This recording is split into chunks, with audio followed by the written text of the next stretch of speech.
દરબાર ચોકડી પાસે અસ્થિર મગજના વ્યક્તિએ કોમ્પ્લેક્સ પર પથ્થરમારો કરી વાહનોમાં તોડફોડ કરતા અફરાતફરી મચી પોલીસે વ્યક્તિને સારવાર માટે ખસેડ્યો। વડોદરા શહેરના માંજલપુર વિસ્તારમાં આવેલા દરબાર ચોકડી નજીક આજે સવારે એક વિચિત્ર ઘટનાને પગલે ભારે અફરાતફરી મચી ગઈ હતી। એક અજાણ્યા વ્યક્તિએ ચોકડી પાસેના એક વ્યાપારી સંકુલ પર અચાનક પથ્થરો અને લોખંડના છૂટા ટુકડા મેન્ટલ ફેંકીને તોડફોડ અને હંગામો મચાવ્યો હતો।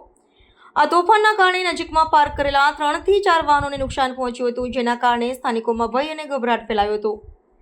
પ્રાથમિક તપાસમાં બહાર આવ્યું હતું કે હંગામો મચાવનાર આ વ્યક્તિ અસ્થિર મગજનો હતો।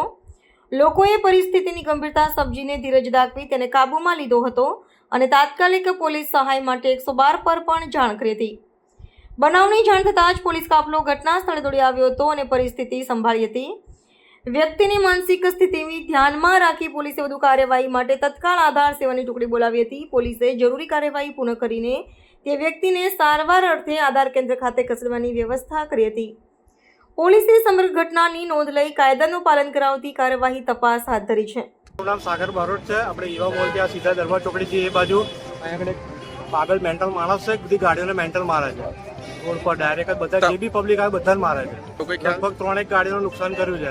આ મારી ગાડીમાં આગળ દરવાજામાં નુકસાન કર્યું છે અને પાછળના ડિક્કી પર આ કોકને વાગી જતું તો લોચો જ પડી જતો। કોને 1-2 જણે તો મારી દીધો પબ્લિકને, પણ એ ભાઈ બચી ગયા। અમે લોકો એને રોકવાનો ટ્રાય કર્યો, પછી પોલીસ બોલાવી। માનસિક રીતે કાં તો પીધેલો લાગે છે કાં તો અસ્થિર લાગે છે। આ સાઈડનો દરવાજાનું તોડી નાખ્યું છે અને પાછળ ડિક્કી પર